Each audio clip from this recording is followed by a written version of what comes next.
Je crois qu'il y a deux choses, hein. Il y a une question qui tient à la société. Il y a une pression très forte que nous donne la société où il y a des injonctions, il faut être beau, il faut faire des belles choses, il faut gagner beaucoup d'argent. Alors ça, c'est pas facile. Et puis, d'un point de vue ecclésial, les vocations, ça a toujours été en pourcentage des jeunes qui participent à la vie de l'Église. Et là, c'est vrai qu'aujourd'hui, il y a moins de jeunes qui participent à la vie de l'Église et je dirais assez automatiquement, il y a moins de vocations. Ce qui est important, c'est qu'ils puissent sentir qu'on a besoin d'eux, qu'on les attend, qu'ils font de belles choses. On a commencé par un micro-trottoir et on a vu que le terme de vocation, qui certaines fois paraît un peu vieilli pour certains, c'est un terme que les jeunes aiment bien. Même si c'est des jeunes qui ne sont pas chrétiens, ce terme de vocation, ça dit une idée grande, ça dit un grand projet, ça dit quelque chose qui va porter pour toute la vie. Donc les jeunes, ils ont envie de vivre ça. Et là, on est là plutôt pour leur montrer que c'est possible, à travers des témoignages, à travers des rencontres, à travers un partage entre eux. S'adresser tout seul à un jeune pour lui parler des vocations, c'est pas très facile. Et quand quand les jeunes sont entre eux et parlent entre eux, eh bien, il y a une certaine libération qui se passe. Concernant la vie de l'Église, eh bien, ça me paraît important qu'on continue d'être missionnaire, on continue à porter des beaux projets. C'est très bientôt la journée mondiale de prière pour les vocations. Il y a des marches, il y a des rassemblements, il y a des pèlerinages, il y a des initiatives qui sont données. Et plus on fera de belles propositions pour les jeunes, des propositions générales, plus ça leur permettra de penser à cette question.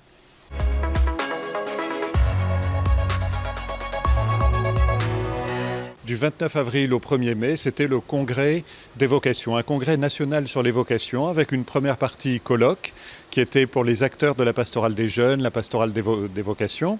Et puis le samedi après-midi et le dimanche, c'était un festival jeune. Et c'est la première fois en France qu'il y a eu un moment spécial national autour des vocations pour les jeunes. Je crois que ça a été vraiment une joie de se retrouver religieux, religieuses, prêtres, ensemble pour parler des vocations parce que c'est vraiment le sens de toute notre vie et passer ce moment où on se retrouve, ça compte beaucoup.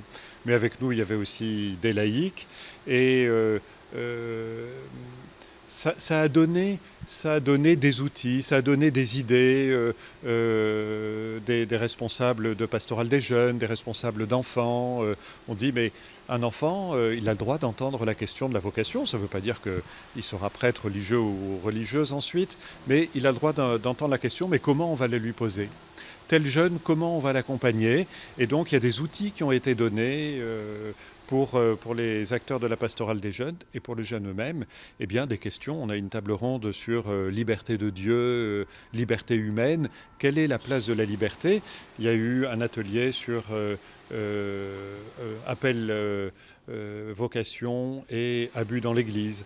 Et c'était vraiment important qu'on ait pu parler de ces questions-là. Et on voit aussi qu'on peut agir, qu'on a vraiment un rôle de prévention qui est important. Sur d'autres questions que se pose la société, comme la relation homme-femme, eh bien, il y a eu aussi un atelier qui était sur ces questions-là. Il y a eu sur les prêtres, les joies de la vie des prêtres, mais aussi un certain nombre de difficultés. Donc je crois qu'on a voulu traiter vraiment avec réalisme un ensemble de questions tout en ayant un panel assez large. Et les participants ont pu voir qu'ils étaient chacun acteurs religieux, religieuses, prêtres, mais il y avait aussi beaucoup de laïcs qui participaient dans la première partie congrès. Et puis les jeunes qui étaient là ensuite, c'était des jeunes qui s'interrogeaient sur leur projet de vie, qui réfléchissaient, qui répondaient par petits pas. Donc je crois qu'ils ont pu voir que nous qui sommes engagés dans la vie de l'Église, c'est des questions que nous aussi nous portons au jour le jour.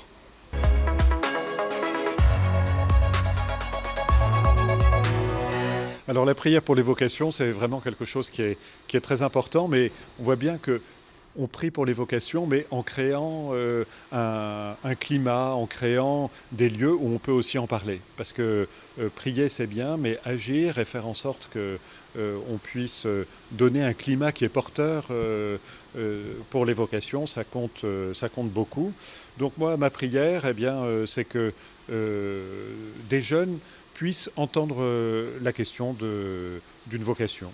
C'est qu'ils puissent ouvrir tout un espace très large. C'est-à-dire que quand on commence à envisager qu'on peut être prêtre, religieux ou religieuse, il y a des univers énormes de grâce qui s'ouvrent.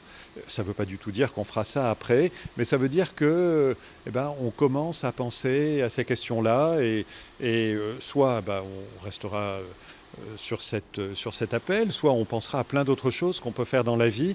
Mais vous voyez, ça vient ouvrir largement l'éventail des possibilités qui sont données.